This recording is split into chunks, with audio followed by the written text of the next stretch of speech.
Boston jury deliberations will pick back up Monday in the Brian Walshe murder trial. The jury ended 3 hours of deliberations on Friday without a verdict.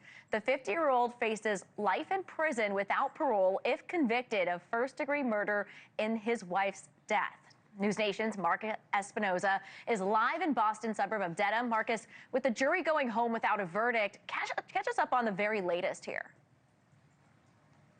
Hey, Kelly, yeah, you're right. It stretched almost into 4 hours, actually, that deliberation there. And now they are going to take the weekend off, obviously, then restart this on Monday as well. So the jury deliberating right now on the fate of Brian Walshe and that first and second degree murder charge there that he's facing. So this is critical because on Friday, the defense and the prosecution rested their case. Each of them got a chance to be able to give the jury one last explanation of why they think either Brian Walshe did or did not kill his wife, Hena Doba. Now, here's the thing. He also admitted to dismembering his late wife there, but there is a lot more to this. The defense went first in closing arguments, urging jurors to interpret Walsh's erratic behavior, a.k.a. dismembering his wife's body and tossing it away, not as evidence of murder, but of sheer panic. Take a listen. There's evidence that he lied to the police. There's evidence that he searched the internet. There's evidence that he disposed of her body. But there is no proof in all of the evidence that you have heard in Big Krasinski that he ever once thought about harming the woman he loved. That he ever thought about harming the woman he loved.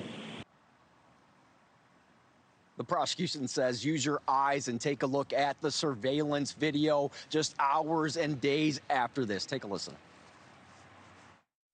Look at his demeanor in the surveillance videos.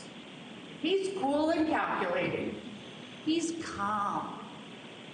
He had a plan. Please do not allow the defendant's self-serving act of dismembering and disposing of Hena's body to let him get away with this murder. So, Kelly, the only major development on Friday from the jury is they did ask a question of the judge to provide some specifics on evidence. The judge ended up providing a full list of that. So they are working through it very diligently, as they should. And we'll see what happens Monday and how long they take. They, of course, can take as long as they want. Yeah, Marcus, so what can we expect when they return on Monday? I'm sorry, Kelly, what was that? What can we expect when the jury returns on Monday, do you think? Yeah, and I think that's the major question, right? They're definitely going to get back in here and start deliberating right away in the morning, and then we will see if they go through every single piece of evidence as they should, as they're expected to. This could take longer than a lot of folks expect, because I think the court of public opinion certainly has one view on this right now, so we will see. But again, as I've covered many trials this year, high-profile trials, you really don't know how a jury is going to react or act or decide, so we'll see. Monday is going to be a big day. Yeah, good point. Marcus Espinoza, thank you so much. We appreciate you.